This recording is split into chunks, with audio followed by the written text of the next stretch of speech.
"If you keep that baby, you're fired," the billionaire CEO told his maid. But years later, he begged to meet his son. The envelope lands on the mahogany desk with a sound like finality itself. $300,000. Cash. Enough to disappear. Enough to fix a mistake. Enough, Adrian Vale believes, to erase a life before it begins. Isabel Moreno stands on the other side of that desk, her hands trembling against the fabric of her uniform, still damp from scrubbing bathrooms on the 3rd floor. She can feel the weight of 6 weeks pressing against her ribs like something alive, something desperately wanting to be known. She had imagined this moment differently, had rehearsed it 1,000 times while folding his sheets, while polishing the floors of his 40-room estate, while lying awake at night remembering the way he whispered her name in the darkness, like she was something precious. But the man standing before her now, with his jaw locked tight and his eyes cold as winter, steel, is not the man who traced promises onto her skin with gentle fingertips. This man looks at her like she is a problem requiring elimination. His voice, when it comes, is stripped of every tender inflection she has memorized during their 8 months together. That should more than cover everything. "I have the name of a discreet clinic in Switzerland. They can have you in and out within 72 hours. Nobody needs to know this happened." The words hit her like physical blows, each one carefully measured, precisely aimed. Isabel feels something crack inside her chest. A clean break that she knows instinctively will never heal properly, no matter how much time passes. "Hi, my beautiful family. Welcome back to your own family channel, Untold Desires by Mr. Lewis. May the Almighty fortify every woman with a crown of quiet courage, a shield of unshakable peace, and a river of grace that never dries. May every heartbreak transform into wisdom, every sleepless night into answered prayers, and every burden into blessings waiting to bloom. You are the flame that warms a broken world, the steady heartbeat of every home, and the silent warrior who still chooses love after pain. May your path be bright, your strength unbreakable, and your soul forever held in divine protection. My precious family, don't let your voice fade. Your presence keeps this house standing. A like is a touch of faith. A comment is a thread of unity. This is mission 1,000 likes for every woman who carries strength in her scars and hope in her heart. If love lives in you, like this video. If faith guides you, comment "I'm with Mr. Lewis." There are some betrayals so precise they become the blueprint for who you eventually become. Some cruelties so calculated they forge steel where softness once lived. And on the night, Adrian Vale stood in his marble-floored study and told Isabel Moreno that keeping his child would cost her everything she'd ever worked for. He created the woman who would one day force him to his knees, begging for mercy he didn't deserve. The city stretched below them through floor-to-ceiling windows, a glittering sprawl of lights that seemed to mock the darkness consuming the space between them. Isabel had known about Vivienne Laurent, had known about the engagement that Adrian swore meant nothing beyond business strategy, had believed him when he said he was only marrying her for the board connections her family controlled, for the media empire that would expand his reach into international markets. She had convinced herself that love mattered more than timing, that eventually he would choose authenticity over ambition. But standing there with his abortion money between them, she finally understood with devastating clarity that she had been entertainment, something warm and willing to fill his empty hours while he built his dynasty, on foundations that had no space whatsoever for people like her. "I'm keeping the baby." Her voice comes out as barely a whisper, but in the silence of that enormous study, it sounds like thunder. She watches his expression shift from cold dismissal to something far darker, something that makes her instinctively step backward toward the door. Adrian moves around the desk with predatory grace, his presence suddenly overwhelming the space until Isabel can barely force air into her lungs. "You're not thinking clearly." His words are measured, precise, carrying the same tone she has heard him use during business calls where he dismantled competitors' livelihoods with surgical efficiency. "Vivian's family controls the media empire I need for international expansion. The merger announcement is scheduled for next month. If you keep this child, if anyone discovers what happened between us, her family will withdraw their support entirely, and 3 years of careful negotiations will collapse. Everything I've built will be vulnerable to the hostile acquisition I've been defending against. So you're asking me to choose your business deals over our child's life?" Isabel hates how her voice breaks on the last word, hates the tears threatening at the corners of her eyes, hates that she still wants him to pull her close and tell her it will all be okay. I'm telling you what will happen if you don't. Something in his tone makes ice form in her veins. Your mother works at that community health clinic on the south side, doesn't she? Director of nursing for 15 years. It would be unfortunate if regulatory investigators suddenly discovered discrepancies in medication documentation. A single audit could cost her not just her position, but her professional license permanently. Isabel feels the floor tilt beneath her feet. And your younger sister's scholarship to that private university, the full ride she earned through perfect grades and dedication. I sit on that institution's board of trustees. One conversation and that funding disappears entirely. She stares at him, watching the man she loved threaten her family with. The casual efficiency of someone reviewing quarterly projections. She thinks about her mother, who had worked herself nearly to exhaustion providing health care to families who couldn't afford proper medical attention, who had cried with joy when Isabel got hired at this estate. She thinks about her sister, who had studied relentlessly to escape their neighborhood. His limitations, who was going to be the first in their family to get a college degree. Adrian is offering her a choice that isn't really any choice at all, backing her into a corner with mathematical precision. Take the money, Isabel. His hand reaches out to touch her face with gentleness that feels like absolute mockery. Go to the clinic. In a few months, this will feel like nothing more than a bad dream you barely remember. I can't give you what you want. I can't be the man you've convinced yourself I am. But I can ensure you're financially comfortable. That has to be sufficient. She looks at him for a long moment, memorizing every feature of his face, knowing, somehow, that this is the last time she will ever see Adrian Vale as anything other than the enemy. Then she picks up the leather portfolio and nods slowly. Okay, I'll handle it. The relief that floods his expression makes nausea rise sharp and bitter in her throat, but she keeps her face carefully blank as she walks toward the door. His hand catches her wrist, pulling her back for one final kiss that tastes like goodbye and fundamental betrayal. I'm sorry. He whispers it against her lips like an offering. I genuinely wish circumstances could be different. So do I. Isabel means it in ways he will never comprehend. She leaves his study with the portfolio pressed against her chest, walks through 40 rooms of obscene wealth that suddenly feel like a mausoleum, and steps out into night air that seems too cold for late spring. Her phone buzzes with a text from her mother asking if she wants to come for Sunday dinner. And Isabel has to lean against the estate's iron gates to keep from collapsing under the weight of what she is about to do. She goes home to her small apartment in a building where the heating barely works and the walls are so thin she can hear her neighbors' arguments through the plaster. She begins packing with mechanical efficiency, her hands moving without conscious direction, folding clothes into suitcases, wrapping photographs in newspaper, dismantling the modest life she had built piece by careful piece. She uses Adrian's money to book a flight to a city where nobody knows her. History, knowing she will drain her savings but not caring, understanding.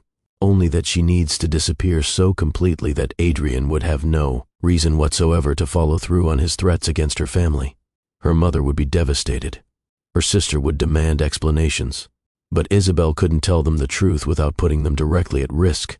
She would have to vanish so thoroughly that Adrian would forget she had ever existed in his world. She is nearly finished packing when someone knocks on her apartment door with 3 sharp, deliberate strikes. Isabel moves to the peephole and feels her heart stop at the sight of the woman standing in her hallway. She recognizes her from engagement photos splashed across business magazines.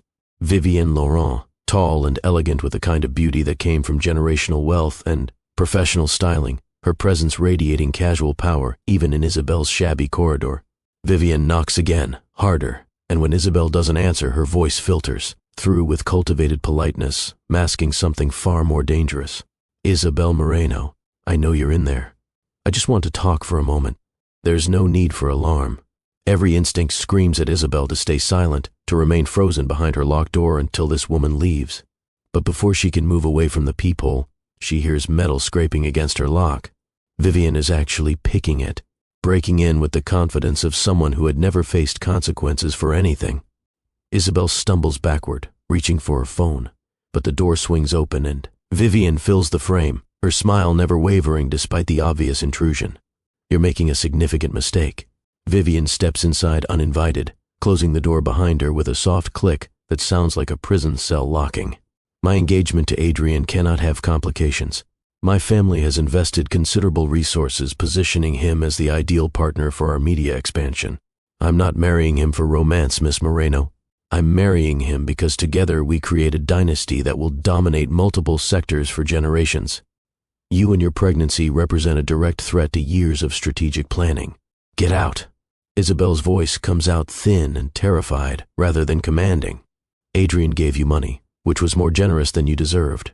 Vivian's tone remains almost pleasant, conversational, as if they are discussing the weather rather than Isabel's fundamental right to exist. But you're still here, still pregnant, still a problem requiring resolution. My family doesn't leave loose ends, Miss Moreno. We don't allow complications to derail carefully constructed plans. So, Adrian offered you a financial solution, but I'm here to ensure you understand the seriousness of your situation from every possible angle. Isabel tries to run toward her bedroom, tries to lock herself somewhere safe. But Vivian is faster and stronger than her elegant appearance suggests. She fights, screams, feels her body slam against furniture, feels devastating pain explode through her skull when her head connects violently with the edge of her kitchen counter. The world tilts sickeningly. Darkness creeps in from the edges of her vision like ink spreading through water. The last thing she sees before consciousness abandons her completely is Vivian straightening her designer coat like nothing significant had happened, like she had simply completed an unpleasant but necessary task. When Isabel wakes in the hospital hours later, a kind nurse is checking her vitals with gentle efficiency. The fluorescent lights overhead are too bright, making her head pound with each pulse of her heart. "Honey, you're awake." The nurse's voice is soft, concerned. "You're at County General. You were brought in by ambulance after a neighbor heard screaming and found you unconscious in your apartment. Can you tell me what happened?" "I fell." The lie comes automatically, instinctively, because Isabel understands, with painful clarity, that the truth would only make everything worse. "I was clumsy. I tripped over boxes. I was packing to move." The nurse's expression suggests she doesn't believe the story, but she doesn't push. She asks gentle questions, checks Isabel's pupils, examines the massive bruise forming on the side of her head. The doctor who comes in 20 minutes later is an older woman with kind eyes and steady hands. She explains that Isabel has a moderate concussion, that they want to monitor her overnight, that she needs to avoid strenuous activity for at least 2 weeks. "And the baby?" Isabel's voice cracks on the question, her hand instinctively moving to her still flat stomach. The doctor smiles. "Your pregnancy is still viable. The baby is fine. You were very fortunate." But when they leave her alone in that sterile room with nothing but beeping machines and antiseptic smell, Isabel makes a decision that would reshape everything that follows. She could stay and fight, could report Vivian's assault, could tell the truth about Adrian's threats and the violence his fiancé's family was willing to employ to protect their investments. Or she could disappear so completely that neither Adrian nor Vivian's family would ever find her. She chooses survival, chooses her son's future over justice. And when she walks out of that hospital the next morning with discharge papers she barely remembers signing, Isabel Moreno ceases to exist in every way that mattered.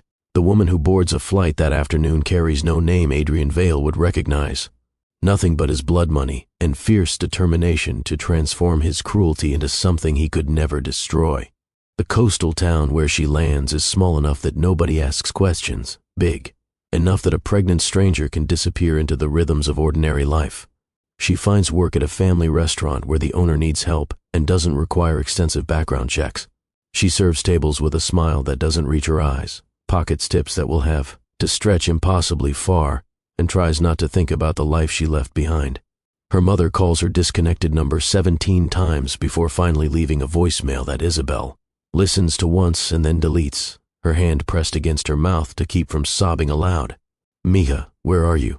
Why won't you answer? Your sister is worried sick. I'm worried sick.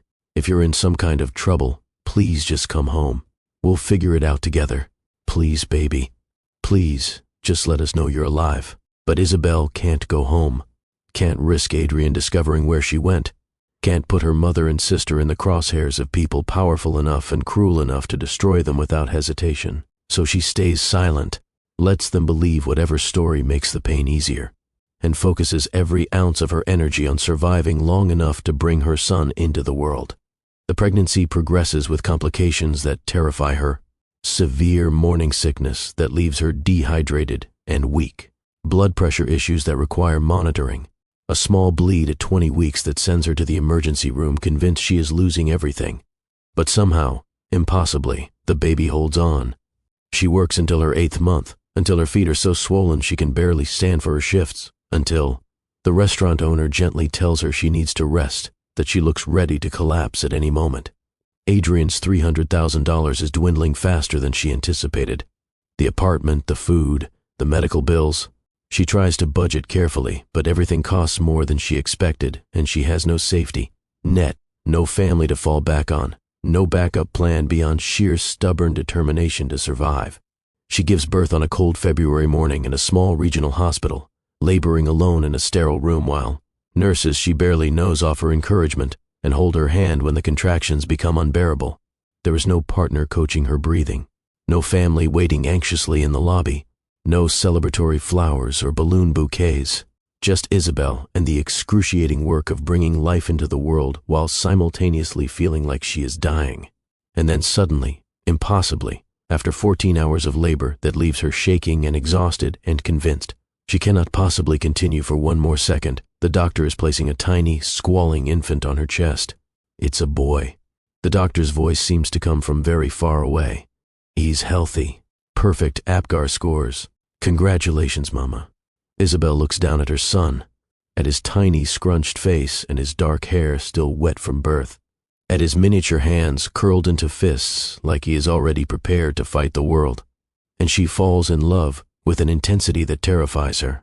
She names him Matteo, after her grandfather, who had died when she was young but who her mother always said had the kindest heart of anyone she'd ever known. Matteo Alessandro Moreno, a name that belongs to him alone, with no connection whatsoever to Adrian Vale. The first months are harder than anything Isabel could have imagined. Matteo doesn't sleep more than 2 hours at a stretch. She walks endless circles around her tiny apartment at 3 in the morning, bouncing him gently while he screams with colic that nothing seems to soothe. She goes back to work at the restaurant when Matteo is 8 weeks old because Adrian's money is nearly gone and she cannot afford to stop earning. She finds a neighbor, an elderly woman named Mrs. Chen, who agrees to watch Matteo during her shifts for a fraction of what professional childcare would cost. Mrs. Chen is kind. She never asks about Matteo's father, never pries into why a young mother is so obviously alone. She just coos over the baby and tells Isabel to take as long as she needs, that Matteo will be fine. But Isabel rushes through her shifts anyway, her breasts aching with milk, her entire body tense with worry about her son. She pumps in the restaurant bathroom during her breaks, stores the bottles in the staff refrigerator, and tries not to cry from exhaustion and loneliness and the overwhelming weight of doing this entirely alone. She is wiping down tables after closing one night, so tired she can barely stand when the restaurant owner approaches with an envelope. "This came for you today. Registered mail. Had to sign for it." Isabel takes the envelope with trembling hands, sees the return address. From a law firm she doesn't recognize, and feels her heart begin to pound. She waits until she gets home, until after she has nursed Matteo and put him down in his second-hand crib, before she opens it. Inside is a letter on expensive letterhead, explaining that they represent the estate of Robert Thorne, that they have been searching for her for nearly 8 years, that they have important information regarding her inheritance. Isabel reads the letter 3 times before the words begin to make sense. Robert Thorne, a name she has heard exactly once in her life, whispered by her mother during an argument Isabel wasn't supposed to overhear. "Your father." Her mother had said the words like a curse. "The man who left me pregnant and alone, who built his fortune while we struggled, who never once tried to find you." But apparently, guilt had found Robert Thorne in his final years. The letter explains that he had died 3 years earlier from pancreatic cancer, that he had spent his last decade trying to locate the daughter he abandoned, that he had left explicit instructions in his will that his attorneys were to find Isabel Moreno and deliver her inheritance regardless of how long the search required. The inheritance is substantial but not overwhelming. $12 million and an 8% stake in Morningstar Technologies, the sustainable tech company her father had founded 40 years earlier. Isabel sits on the floor of her apartment with the letter in her hands, feeling like the ground has shifted beneath her feet. $12 million. It is enough to change her circumstances dramatically, enough to provide security for Matteo, enough to stop feeling like she is drowning every single day. But it is not enough to guarantee long-term stability, especially if she continues living conservatively, making safe choices, avoiding risk. Most people would take the money and live quietly, invest it in index funds, buy a modest house, raise their child with the relief of financial security. But Isabel is not most people. She has spent 8 months as Adrian Vale's executive assistant, watching him build an empire through calculated aggression and strategic vision. She has sat in on meetings where he evaluated startups with ruthless precision, where he identified vulnerabilities and opportunities that others missed, where he turned modest investments into massive returns through intelligence and timing and willingness to bet on himself when others wouldn't. She had learned more about business and corporate warfare than he ever realized, had absorbed his strategies like a student studying a master, even as she emptied his trash and organized his files. And now, staring at this letter that represents her dead father's guilt transformed into capital, Isabel makes a decision that will reshape her entire future. She is going to use what Adrian taught her to build something he could never touch, something that would prove she was always more than the maid he threatened and discarded. She uses $20,000 of Adrian's original blood money to enroll in online business courses from prestigious universities, finance, investment strategy, technology management, corporate governance. She studies during Mateo's nap times, stays up until 2 in the morning reading textbooks and financial reports while her son sleeps in the next room, fills notebooks with market analyses and investment theories, teaching herself to read technical specifications and evaluate startup potential with the same intensity she had once brought to memorizing Adrian's schedule and preferences.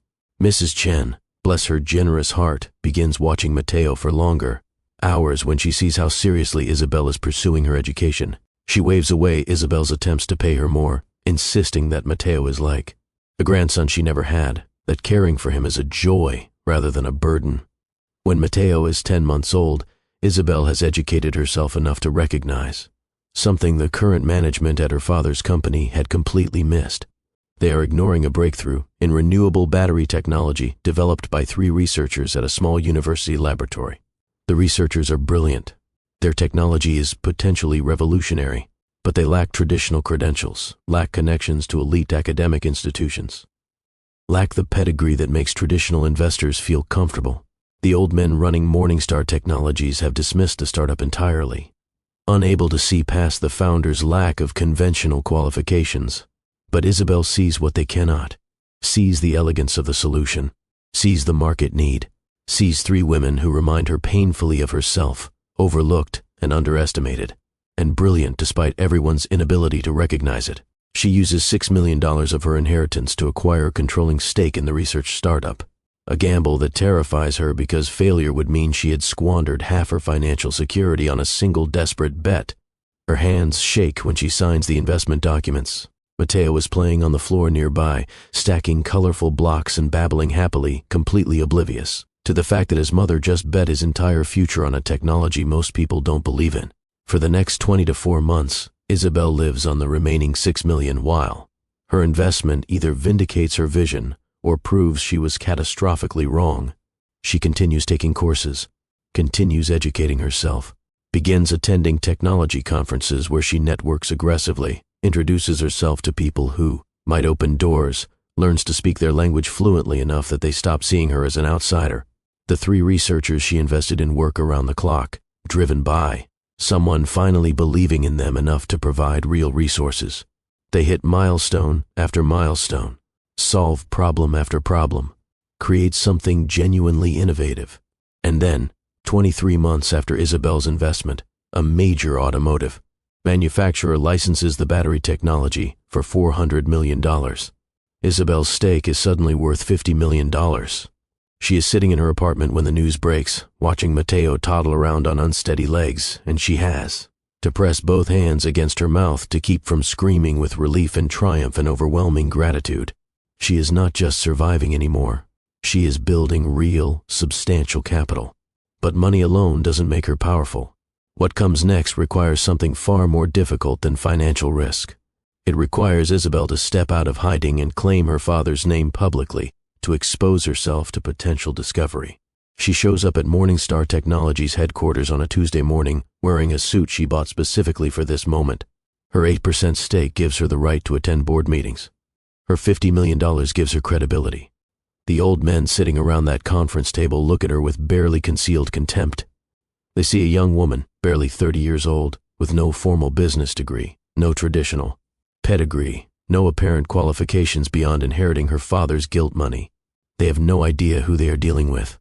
Isabel waits patiently while they drone through quarterly reports, listening to them pat themselves on. The back for modest growth while the company her father built stagnates under their mediocre management. And then, when they open the floor to shareholder questions, she stands. I've reviewed your investment strategy for the past 5 years, your approach to emerging technologies, your evaluation criteria for startup partnerships. Her voice is steady, professional, carrying none of the fear thundering in her chest. You've missed or dismissed 17 breakthrough innovations that are now generating billions for your competitors. You turned down early investment in the battery technology that just sold for $400 million. You dismissed the carbon capture startup that was acquired last month for $600 million. You passed on the water purification system currently deploying across 3 continents. She watches their expressions shift from contempt to confusion to dawning concern. I could continue, but I think the pattern is clear. This board is systematically failing to identify and capitalize on the innovations that represent this company's future. My father built Morningstar on vision and risk-taking. Under your management, it has become risk-averse and short-sighted. One of the older men, the chairman, leans forward with narrowed eyes. Miss Moreno, with all due respect, you've attended exactly 1 board meeting.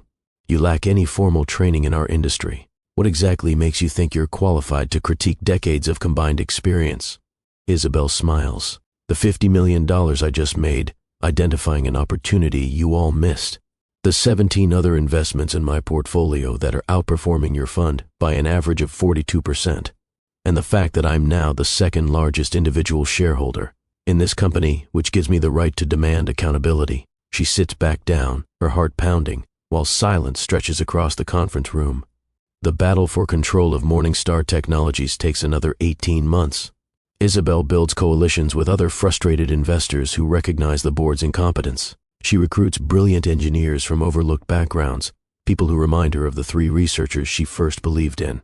She positions herself not just as her father's heir, but as someone with a genuinely superior vision for the firm's future.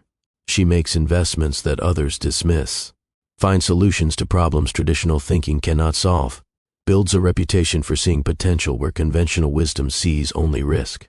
The business press starts calling her a prodigy, a visionary, the daughter who inherited her father's genius.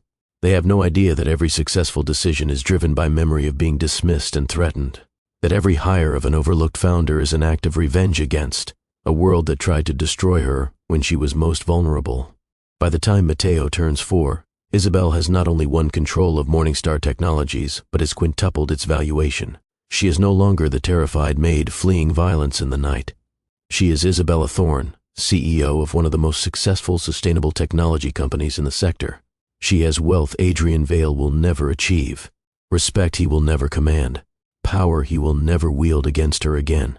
And she has done it all while raising her son alone, while working through exhaustion that should have broken her, while transforming pain into fuel for an engine of ambition that refuses to stop burning.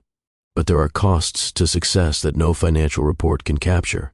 She has missed Matteo's first steps, trapped in a board meeting she couldn't leave.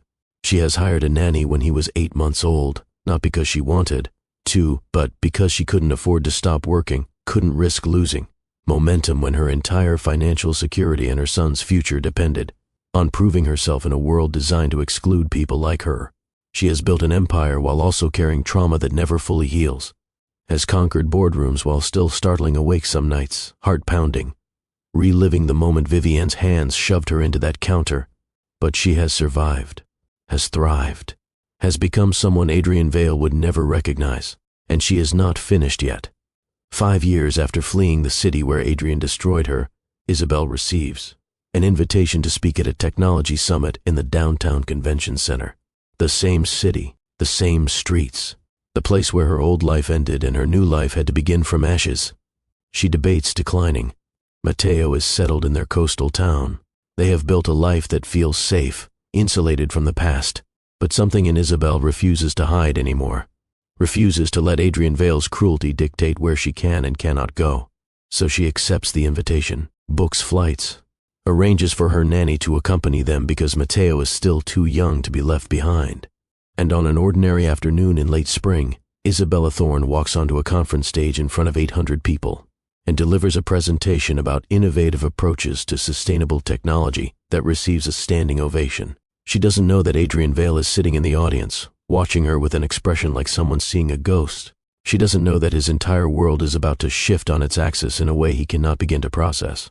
She only knows that she is no longer the frightened girl who took his money and disappeared into the night.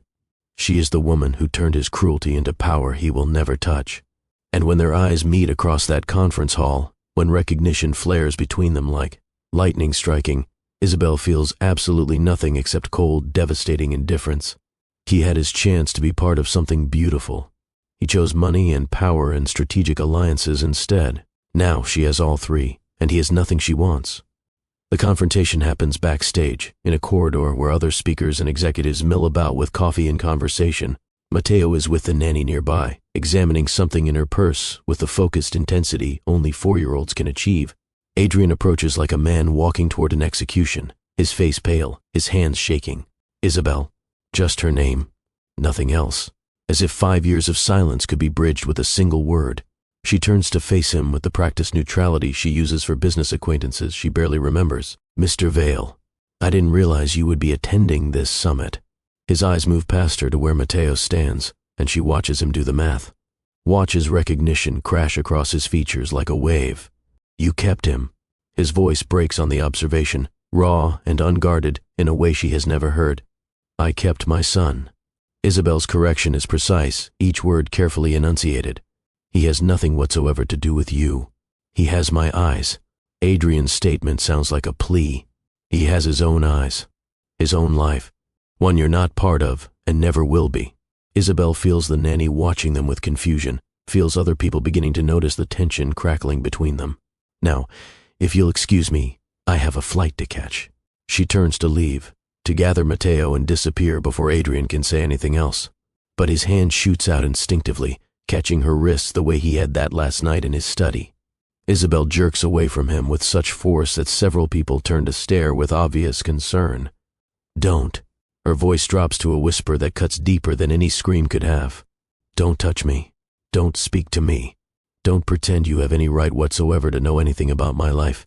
You made your choice 5 years ago when you handed me that money and threatened my family with destruction. I made mine when I decided we deserved infinitely better than your cruelty. Isabel, please. Adrian starts, but she is already walking away, already gathering her son and the nanny, already disappearing through an exit that leads to the parking garage. He stands frozen in that corridor, aware of curious eyes on him, aware that his carefully constructed world has just shifted fundamentally. She has kept their son. She has vanished with his child and rebuilt herself into something powerful and completely untouchable. She has survived him, thrived despite him, and looking at her now is like staring directly at the sun after years spent in absolute darkness. Adrian makes it back to his car before the shaking starts, before the full devastating weight of what he has lost crashes down on him with crushing clarity. He sits in the driver's seat with his hands gripping the steering wheel until his knuckles go white, trying to breathe through. The realization that somewhere in the world is a little boy who carries his features and will never know his name. A little boy named Matteo who laughs with abandon and holds his mother's hand with complete trust and exists entirely outside the sphere of Adrian's influence or control. The son he told Isabel to abort. The child he treated as a problem requiring elimination, living and breathing and real despite every cruel thing Adrian had done to prevent his existence. And Adrian understands, perhaps for the first time in his privileged life, that some consequences cannot be negotiated away with money or power or strategic maneuvering. Some damage cannot be undone. Some people, once destroyed, rebuild themselves into forces you can never reach. He drives back to the penthouse apartment he shares with Vivian, his wife of 5 years, and finds her hosting a cocktail party for investors he no longer remembers inviting. She sees something in his expression, some fundamental shift, and her professional smile falters for just a moment before she recovers with practiced grace. But later that night, after the last guest has departed, and they are alone in the cavernous space they call home, but which has never felt like anything except a beautifully appointed prison. Vivian pours herself a drink and looks at him with knowing eyes. "Who did you see today?" Her question is quiet, almost gentle, which makes it somehow worse. "Someone I destroyed." Adrian's admission tastes like ash. Someone who rebuilt herself into something extraordinary. Vivian studies him for a long moment, her expression unreadable. "The maid, the one who was pregnant when we got engaged. It is not a question." Adrian nods, too exhausted to maintain the fiction they have both pretended to believe for 5 years.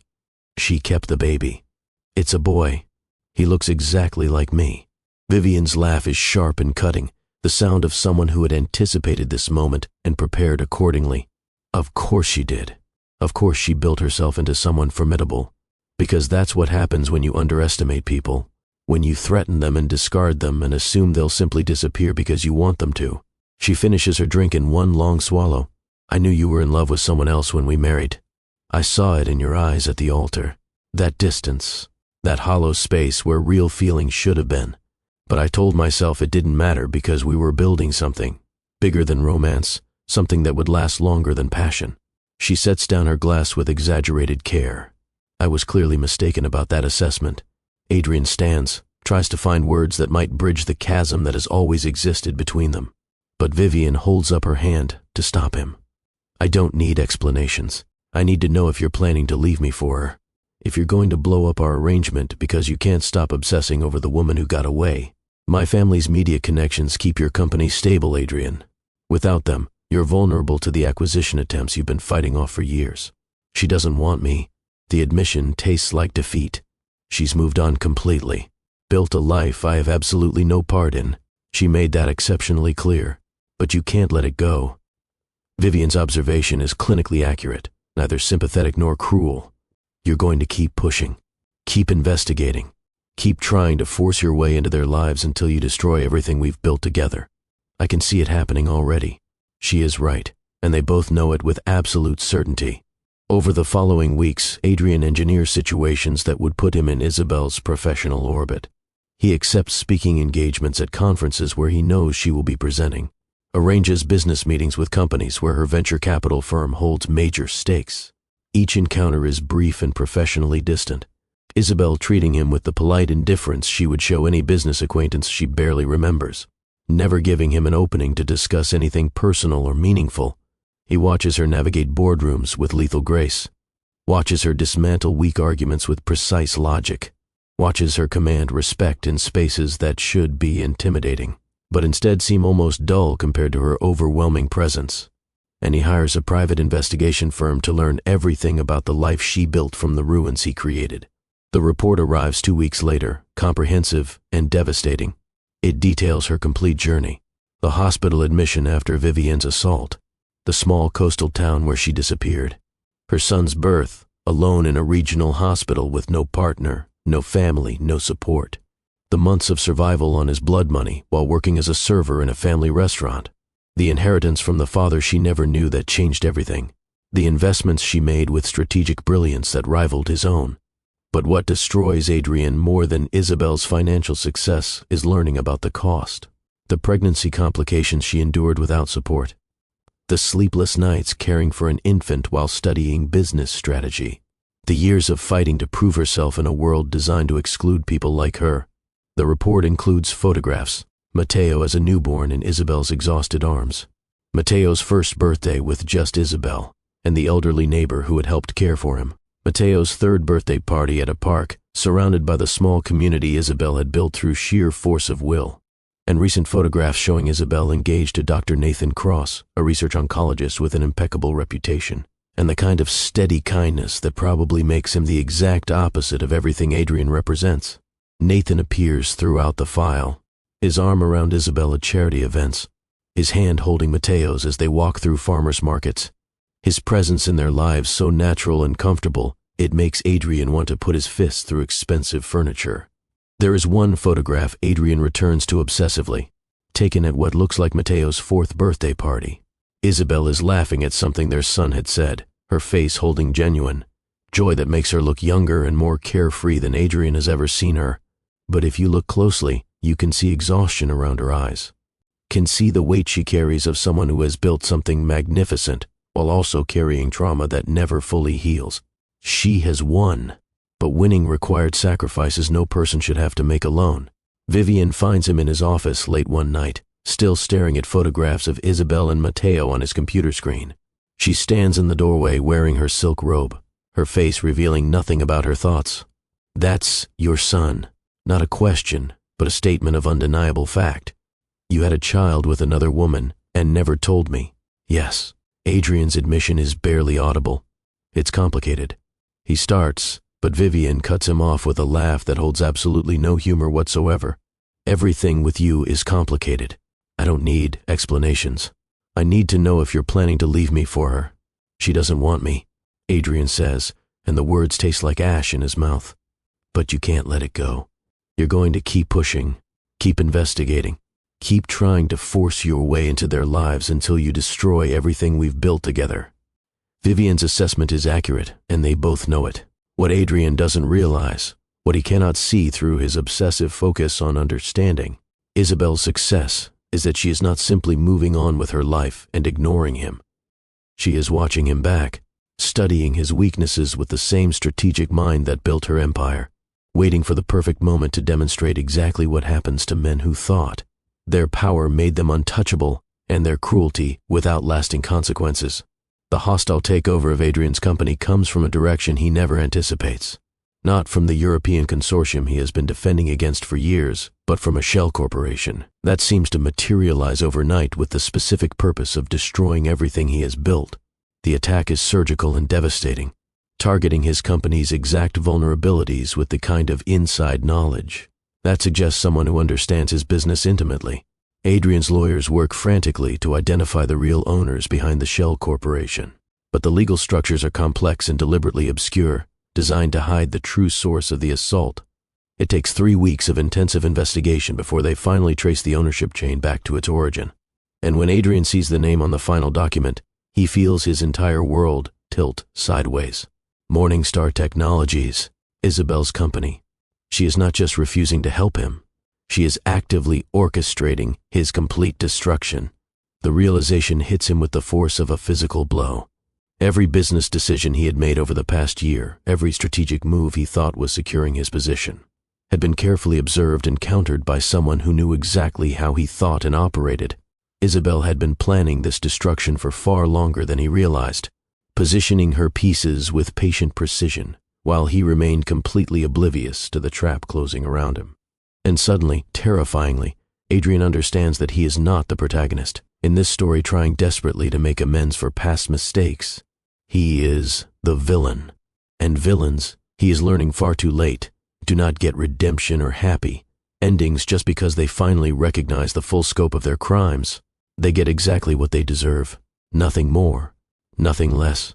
And sometimes, if they are very unlucky, they live long enough to watch everything they built collapse under the weight of consequences they spent years pretending didn't exist.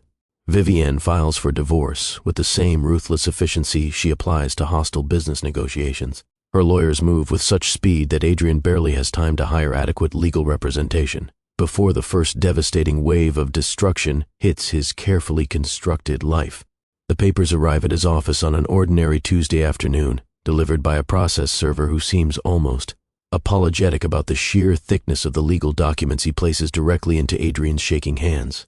Reading through the filing feels like watching a surgeon methodically catalog every wound before beginning a brutal amputation, each clause precisely designed to cause maximum financial and emotional damage while maintaining perfect legal defensibility that would survive any court challenge. Vivian wants absolutely everything they had built together over 5 years of marriage: the penthouse, the vacation properties scattered across 3 continents, the art collection they had assembled primarily for appearances at charity events, half of assets he brought into the marriage that should have been protected by prenuptial agreements her lawyers are now systematically dismantling.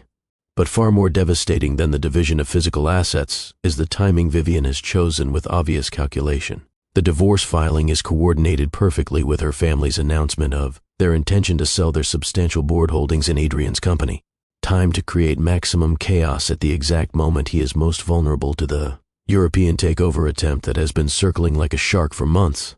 It is corporate warfare executed with the precision of a military campaign.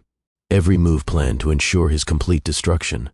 The board meeting where Vivian's father announces their decision happens just 3 days after the divorce papers arrive. A room full of executives who have built their entire careers on Adrian's vision and leadership suddenly, looking at him like he is toxic waste requiring careful disposal and immediate quarantine. The old man speaks with casual cruelty that suggests he is actually enjoying Adrian's visible anguish. Recent revelations about Mr. Vale's personal conduct and moral character have made continued association untenable for our family's carefully cultivated reputation. We believe it is in the best interest of all shareholders to divest our holdings and pursue opportunities elsewhere. He doesn't specify exactly what revelations he means.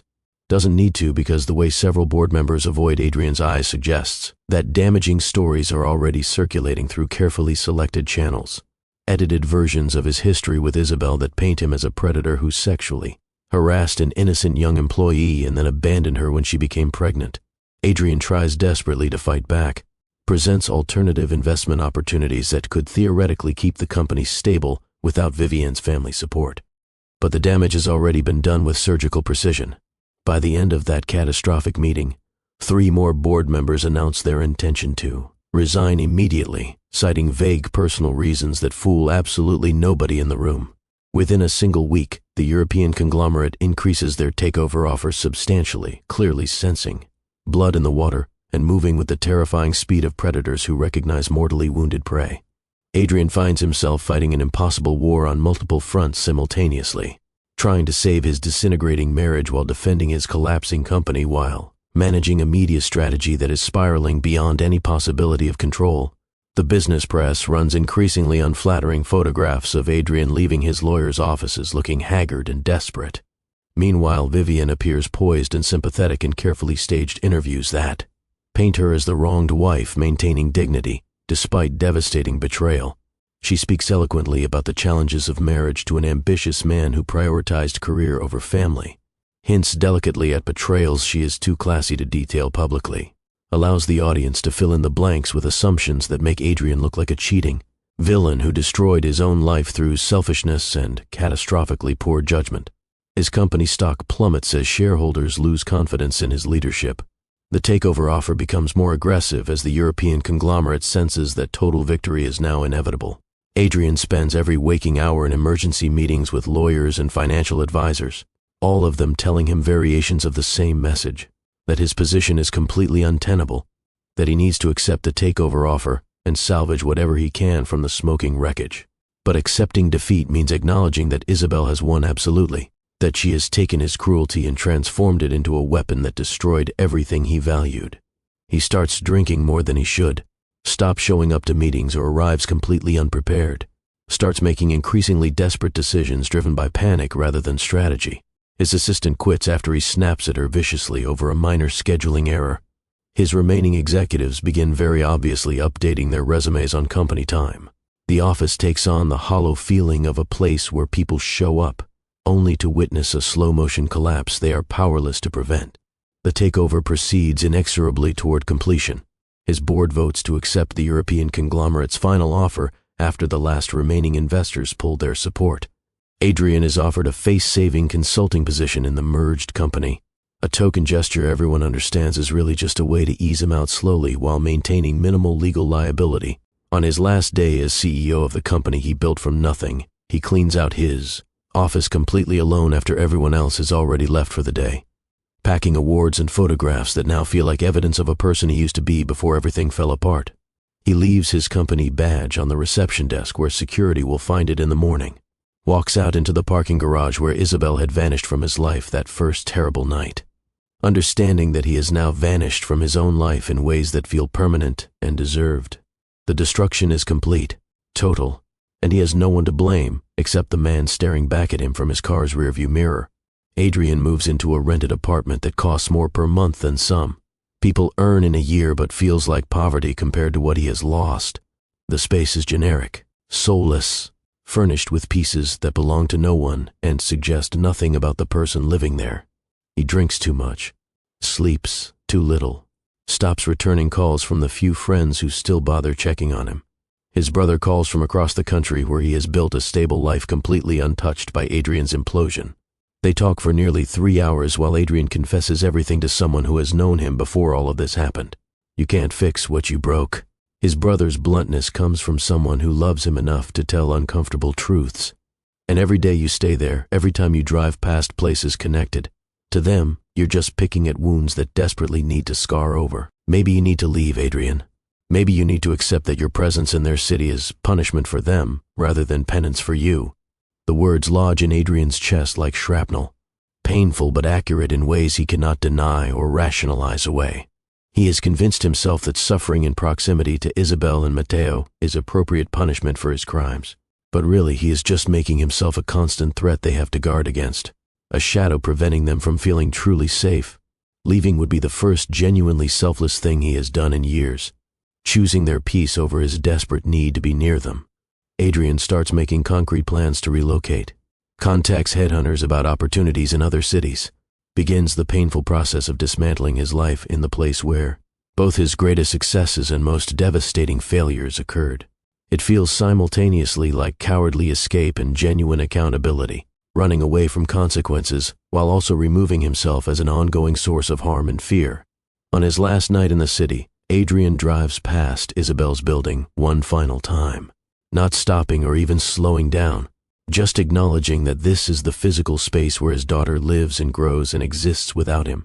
He whispers something that might be goodbye or apology toward the illuminated windows, then continues driving until the building disappears completely from his rearview mirror. The next morning, he packs his car with the few possessions that still matter, starts driving east toward a city where nobody knows his history, where he can be anonymous and irrelevant and no longer a danger to the people he failed most catastrophically. But fate, it seems, has different plans. Adrian's phone rings at 2:47 in the morning on an ordinary Tuesday, 3 weeks after he has relocated to Boston and started a modest consulting job that pays a fraction of what he used to make. An unlisted number that turns out to be a hospital administrator from the pediatric emergency department. Mr. Vale, I'm calling from County General Hospital. I apologize for the late hour, but we have a young patient named Mateo Moreno, who was admitted approximately 2 hours ago with a severe allergic reaction. His mother listed you as the biological father on emergency contact forms. We've been unable to reach Miss Moreno. She appears to be on an international flight. We need your immediate authorization for emergency treatment.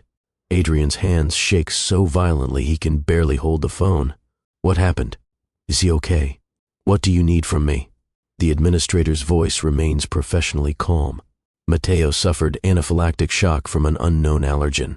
He's currently stable but requires monitoring and additional intervention. We need verbal authorization from a biological parent to proceed with the treatment protocol our doctors recommend. You have my authorization. Adrian is already throwing on clothes, already calculating how fast he can get to the airport, already booking the first available flight back. Whatever the doctors think is necessary, do whatever you need to do to help him. I'm coming. I'll be there as fast as I can.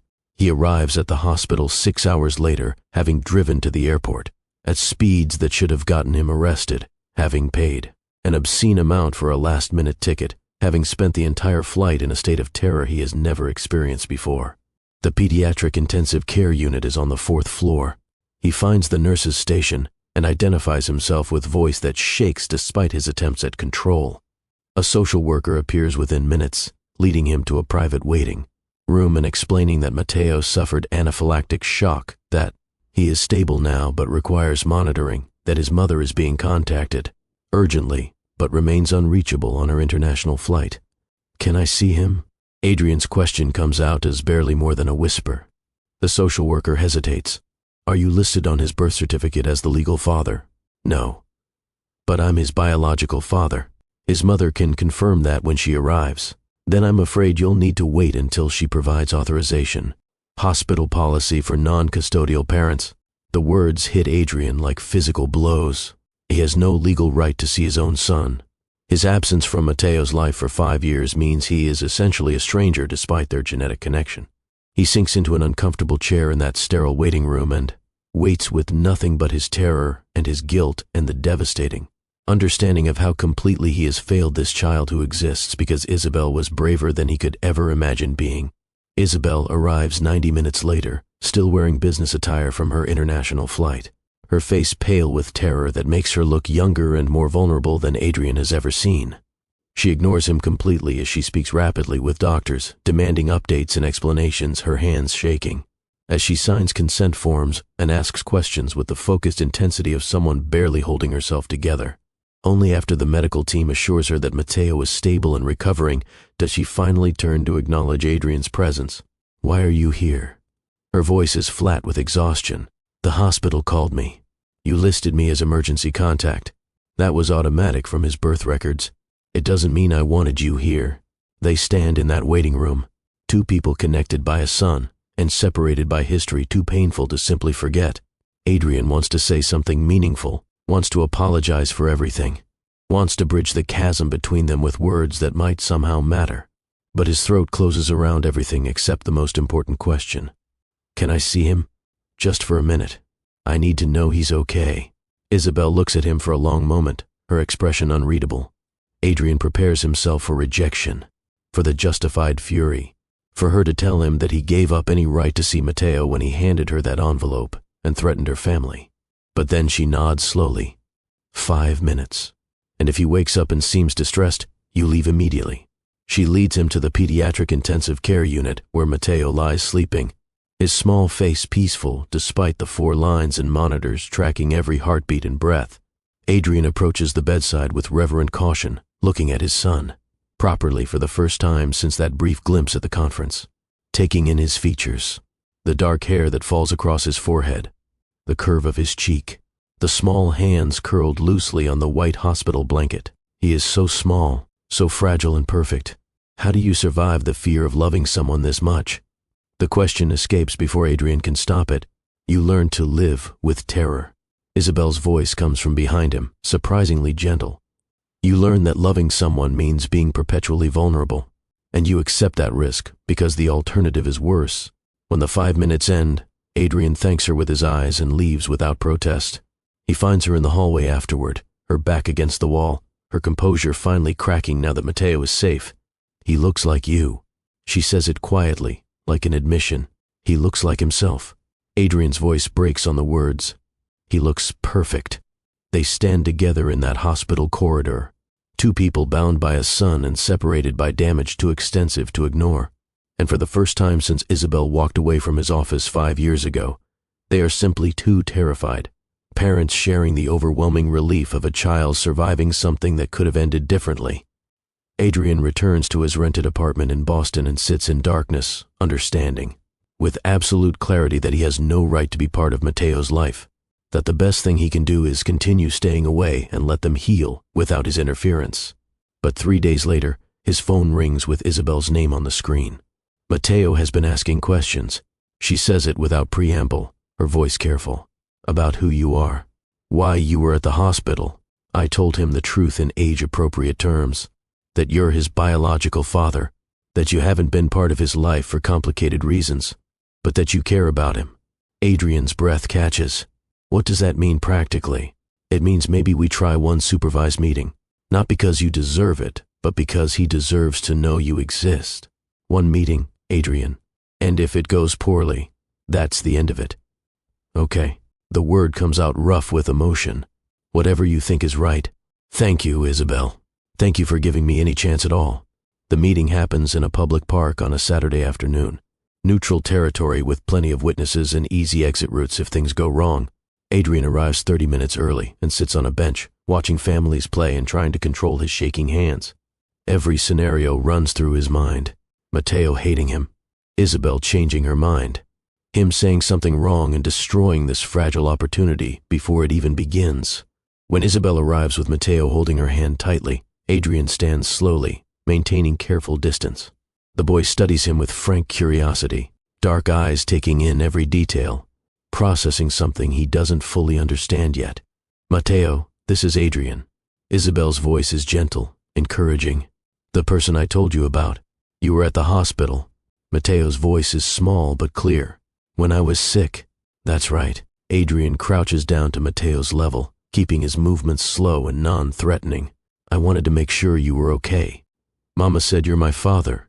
The directness of childhood.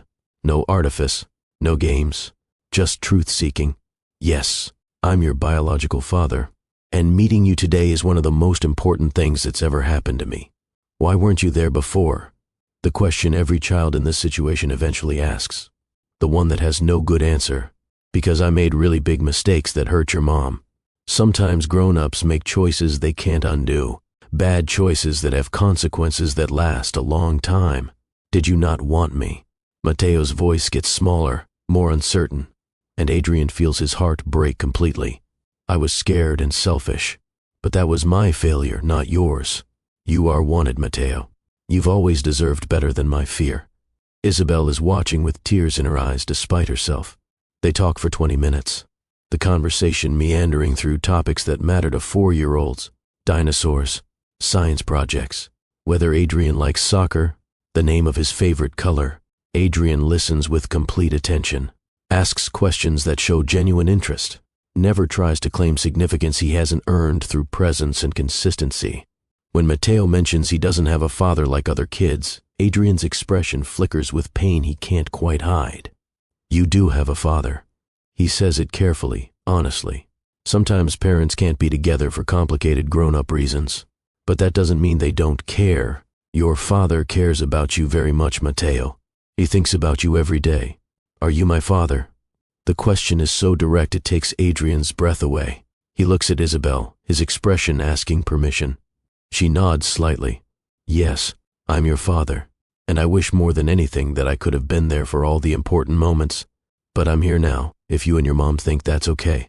Can I see you again sometime? Mateo's easy acceptance feels like grace Adrian hasn't earned. Maybe. Isabel answers before Adrian can. If your father wants to, and if we can figure out a way to do it that's good for everyone. This is complicated, and grown-ups are still figuring it out, so we're taking it one visit at a time. Mateo nods with the remarkable adaptability of children. Okay. I'm glad I got to meet you. You seem nice. The observation makes both Adrian and Isabel laugh despite the emotional weight of the moment. When it is time to leave, Mateo waves goodbye with unself-conscious friendliness. Adrian remains on that bench, watching them walk away. When Isabel looks back, she sees him with his head in his hands, his shoulders, shaking with the force of emotions he has kept locked away for years. Over the following months, they establish a careful pattern. Supervised meetings in public spaces, brief and structured with clear boundaries. Adrian never pushes for more, never demands rights he hasn't earned, just shows up consistently and tries to be someone Mateo could eventually trust. He learns his son's favorite things, dinosaurs, especially velociraptors, strawberry ice cream, but only if it has chocolate chips, building elaborate structures with blocks and getting upset when they fall down before he finishes. During one meeting, Mateo shows him a drawing he made at school. It's our family. Mateo explains with the matter-of-fact tone children use when stating obvious truths. The drawing shows 4 figures. One clearly Isabel, tall with long hair. One smaller figure labeled Mateo in careful letters. One figure labeled Nathan, standing close to Isabel. And one figure standing apart, labeled Adrian, the visual representation of his position. Present but distant. Part of the picture but not part of the central family unit. Adrian studies that drawing with throat tight and eyes burning. This is really good, Mateo. You're a talented artist. He doesn't comment on his placement in the picture. Doesn't try to negotiate for closer proximity. Just accepts the reality that a 4-year-old has captured perfectly. Isabel is watching these interactions from a respectful distance, seeing something in Adrian's consistent, humble efforts that suggests genuine change rather than performance. After one meeting, she asks to speak with him privately while Mateo plays on the swings with the nanny watching. I've been observing you with him. You're different than you were. Adrian looks at her, seeing something in her expression that isn't quite forgiveness but might be the first softening toward it. I'm trying to be someone he could eventually trust, not asking for forgiveness, just trying to do better. Destroying you didn't heal me. Isabel's confession comes quietly. It just made me bitter and exhausted. I thought revenge would fill the hole your cruelty created, but it just made me realize I was wasting energy on someone who didn't deserve that much space in my thoughts. I deserved everything you did to me. Adrian's voice is steady, and probably more. I'm not asking you to regret it. I'm just grateful you're giving me this chance with Matteo. They stand in silence for a moment, watching their son laugh on the playground. Not reconciliation, not forgiveness, but acknowledgement of shared humanity, recognition that people are more complex than the worst things they've done. The setback comes on an afternoon when Adrian makes a mistake that tests whether his change is genuine or merely performed. He shows up at Matteo's preschool unannounced during pickup time, not with malicious intent, just excited about a dinosaur encyclopedia he found that he knows Matteo will love, wanting to surprise his son. But he has broken the established boundaries about supervised contact only. Isabel arrives to pick up Matteo and sees Adrian talking to their son near the school entrance. Her expression shifts instantly from calm to fury and fear. What are you doing here? We had an agreement.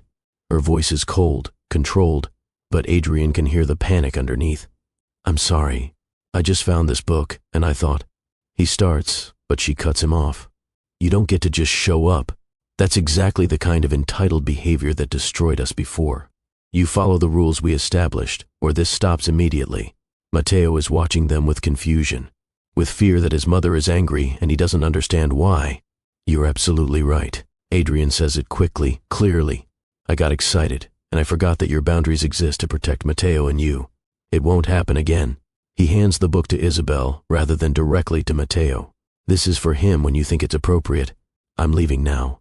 I'm sorry. He walks away before she can respond, before he can make the situation worse. That night, Isabel calls. Her voice is still cold, but slightly less furious.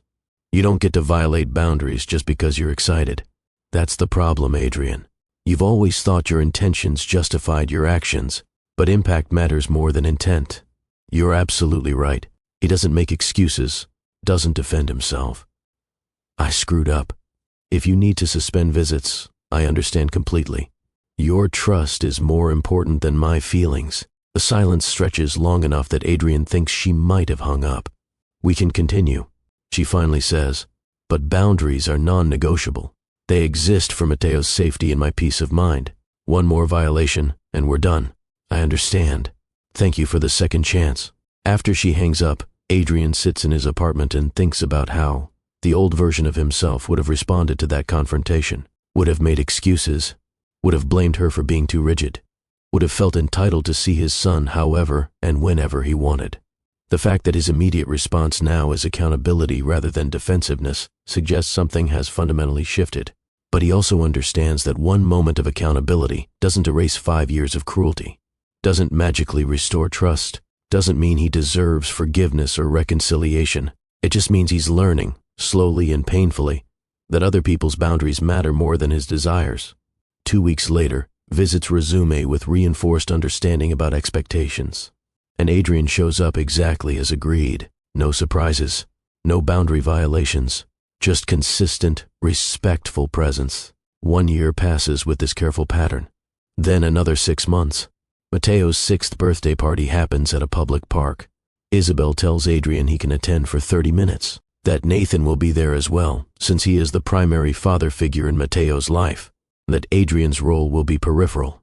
He arrives with a dinosaur encyclopedia and a card, watches Matteo play with friends, watches Isabel and Nathan host with easy partnership that speaks to years of shared life. When Matteo notices him, his face lights up.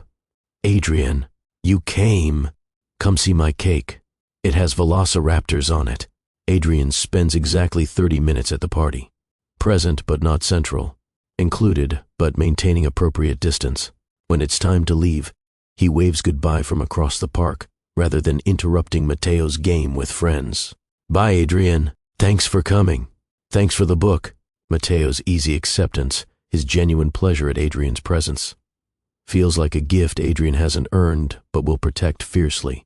That evening, Isabel sits with Nathan on their back porch while Matteo sleeps inside, exhausted from his celebration. I never thought I'd be able to be in the same space as Adrian without rage. She says it quietly, processing emotions she doesn't fully understand. Nathan takes her hand. That's not weakness. That's strength. You're choosing what's best for Matteo over your justified anger. That takes more courage than revenge ever did. Isabel thinks about the years she spent destroying Adrian's company. the satisfaction she felt watching his empire crumble, the emptiness that came after when she realized that his suffering hadn't healed her wounds. Some bridges stay burned, she says finally. Some get rebuilt differently. This isn't forgiveness. I'll never fully forgive the threats, the violence, the abandonment, but I can make space for him to be something to Matteo, not a father in the traditional sense, but someone who shows up, someone who's trying. That's more grace than most people could extend. Nathan's voice is gentle, and it's okay if that's all you ever give. You don't owe him more than you're comfortable with. Inside, Matteo stirs in his sleep, calls out for his mama with the automatic trust of a child who knows he is loved and protected. Isabel goes to him, sits on the edge of his bed, strokes his hair until he settles back into dreams, and she thinks about how far she has come from the terrified girl fleeing violence in the night, how much she has built from ruins that should have destroyed her. She has survived Adrian Vale, built an empire that dwarfs his former success, raised an incredible son who is kind and curious and confident in ways she never got to be at his age. She has found love with Nathan that feels steady and genuine, rather than intoxicating and destructive. And somehow, impossibly, she has found space in her heart for something that isn't quite forgiveness but looks remarkably like peace. Some wounds never fully heal. Some betrayals carve so deep they become part of your architecture forever. But you learn to build around them. Learn to construct a life that acknowledges damage without being defined entirely by it. Adrian, in his modest Boston apartment, looks at the photo Isabel allowed him to take at the party. Matteo grinning in front of his velociraptor cake, gap-toothed and joyful. He understands his role now. Not father in the traditional sense, because Nathan has earned that position through years of showing up when it mattered. But someone who exists in Matteo's orbit, someone who is trying, consistently and humbly, to be worthy of the limited space he has been granted. He will never be the father Matteo deserved from birth. But maybe, with years of consistent humble presence, he can be something smaller and more realistic. A flawed man who learned from catastrophic mistakes, who understands that some consequences last forever, that you don't get to erase damage just because you finally recognize its scope. You just learn to live honestly with what you've broken, and if you're very fortunate, the people you hurt might eventually make space for you in the margins of their lives, not because you deserve it, but because they have built something so secure and beautiful that your presence no longer threatens their foundation. The story doesn't have a fairy tale ending because real life doesn't work that way. Some hurts run too deep for complete healing. Some betrayals cannot be forgiven, only acknowledged and lived with. But this story shows us something important about grace, accountability, and the long, difficult road of genuine change. It shows us that victims don't owe their abusers forgiveness, that healing doesn't require reconciliation, that strong boundaries are acts of self-love, not cruelty. It shows us that people can change, but change doesn't erase consequences. That real accountability means accepting limited access to lives you damaged. That humility means showing up consistently without demanding recognition or reward. It shows us that some bridges stay burned forever, and that's okay. But sometimes, if genuine work is done, if consistency is maintained, if boundaries are respected, something new can be built from the ashes. Not what was lost, never that, but something different, smaller, more honest. A connection that acknowledges damage while leaving space for the possibility that tomorrow might be different than yesterday. Matteo grows up knowing his story is complicated, knowing he has a biological father who wasn't there when it mattered, and a real father who chose him every single day. He grows up watching his mother be powerful and successful and fiercely protective, learning that strength sometimes looks like vulnerability, that grace is a choice, not an obligation. He grows up understanding that families come in different shapes, that love isn't defined by biology, that people can make terrible mistakes and still be worth knowing, as long as they do genuine work to change. And on his 10th birthday, when Adrian asks if he can attend for an hour instead of 30 minutes, Matteo looks at his mother with questioning eyes. Isabel looks at Nathan, at the man who has been there for every soccer game and school play and midnight fever scare, the man who earned the title of father through presence rather than genetics. Nathan nods slightly.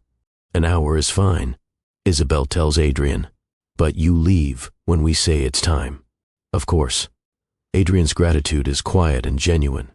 Thank you for trusting me with this. At the party, Matteo introduces Adrian to his friends. This is Adrian. He's my biological father, and that's my dad, Nathan. I have two dads, kind of. It's complicated, but it works. The easy acceptance of childhood. The remarkable capacity to hold complexity without needing it simplified into neat categories. Adrian and Nathan shake hands with the careful politeness of two men who will never be friends, but can exist in the same space for the sake of a boy they both love. When the party ends, Matteo hugs Nathan first, long and tight and completely unself-conscious. Then he turns to Adrian and offers a brief, slightly awkward hug that still means everything. Thanks for coming. See you next month? Next month, Adrian confirms. If your mom says it's okay. Driving back to Boston that night, Adrian thinks about that drawing Matteo made when he was 4, the one with Adrian standing apart from the family. He wonders if Matteo's drawings have changed, if Adrian has moved slightly closer to the central figures, or if he remains on the periphery, present but distant. He suspects it's the latter, and he's learning to be okay with that, because presence at the margins is still presence, still matters, still means something to a boy who deserves every adult in his life trying their best to love him well. And sometimes, that has to be enough. Not redemption, not absolution, just the quiet, unglamorous work of showing up, respecting boundaries, accepting consequences, and being grateful for whatever space is granted. Isabel, watching Adrian's car disappear down her street, feels something release in her chest. Not forgiveness exactly, but something like closure. She built a life from ruins, transformed pain into power, survived someone who tried to destroy her, and emerged stronger than he ever was. And now she has the luxury of choosing grace, not because Adrian deserves it, but because she is secure enough that his presence no longer threatens her peace. That's the real victory, not his destruction, though that felt satisfying in the moment, but her freedom, her ability to make choices based on what serves her and Matteo rather than what punishes Adrian, the freedom to say yes when it feels right and no when it doesn't, to maintain boundaries while also leaving space for complexity, to be powerful enough that she no longer needs revenge to feel strong. Nathan finds her standing at the window, watching the street where Adrian's car disappeared. You okay? His voice is gentle, always gentle. She turns to him with a smile that reaches her eyes. Yeah, I really am. Inside, Matteo is already planning next year's party, already thinking about whether Adrian will be there, already holding space for all the complicated adults in his life without needing them to be simple. And in that moment, watching her son laugh with unburdened joy, Isabel understands that this is what winning actually looks like. Not destroyed enemies or financial domination or perfect revenge, but a child who feels loved by multiple adults trying their imperfect best. A partnership with Nathan that feels steady and real, a career that fulfills her, a life she built stone by stone from absolute ruins, and the strength to extend limited grace to someone who once tried to erase her existence. Not because he deserves it, but because she does, because she has earned the right to make choices based on her values rather than her wounds, because she is finally, gloriously free. Some stories don't end with justice, don't end with villains punished and heroes rewarded, and everything wrapped up neatly. Some stories end with complexity, with people doing their best with broken pieces, with grace extended, not because it's deserved, but because the person extending it is strong enough to choose it. This is one of those stories. And maybe that's the most important lesson of all. That healing doesn't look like you expect. That strength sometimes means letting go of justified rage. That peace comes from building something beautiful rather than destroying something ugly. That you don't owe forgiveness to anyone who hurt you, but you do owe yourself the freedom to move forward, unburdened by the weight of perpetual anger. And sometimes, if you're very fortunate and very strong, those two truths can coexist. The anger acknowledged and valid. The forward movement chosen and liberating. Both things true at once, because that's how real healing works, not in straight lines or simple resolutions, but in the messy, complicated, gloriously human work of building tomorrow from the ashes of yesterday. One choice at a time, one boundary at a time, one moment of unexpected grace at a time, until you look up one day and realize you're no longer defined by what was done to you. You're defined by what you built in spite of it. And that makes all the difference. If this story moved you, if you felt every painful step of Isabel's journey and understood both her rage and her eventual grace, drop a comment saying, "I'm with Mr. Lewis."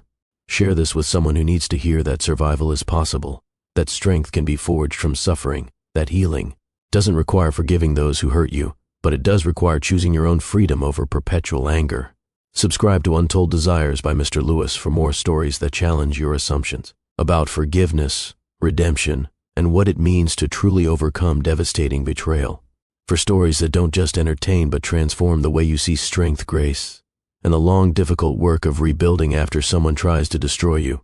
Remember this truth, family. You don't owe forgiveness to anyone, but you do owe yourself healing. You owe yourself the freedom to build something beautiful from ruins. You owe yourself the power to make choices based on your values rather than your wounds. That's not weakness. That's the ultimate strength. And if you're walking that road right now, know this. You are not alone. Your strength is real. Your boundaries are valid. Your healing matters. And someday, when you're ready and strong enough, you might find space for grace. Not because anyone deserves it, but because you've earned the freedom to choose it. Stay strong, family. Keep building. Keep healing. Keep choosing yourself. This is Untold Desires by Mr. Lewis, reminding you that your story doesn't end with what was done to you. It begins with what you build in spite of it. Until next time.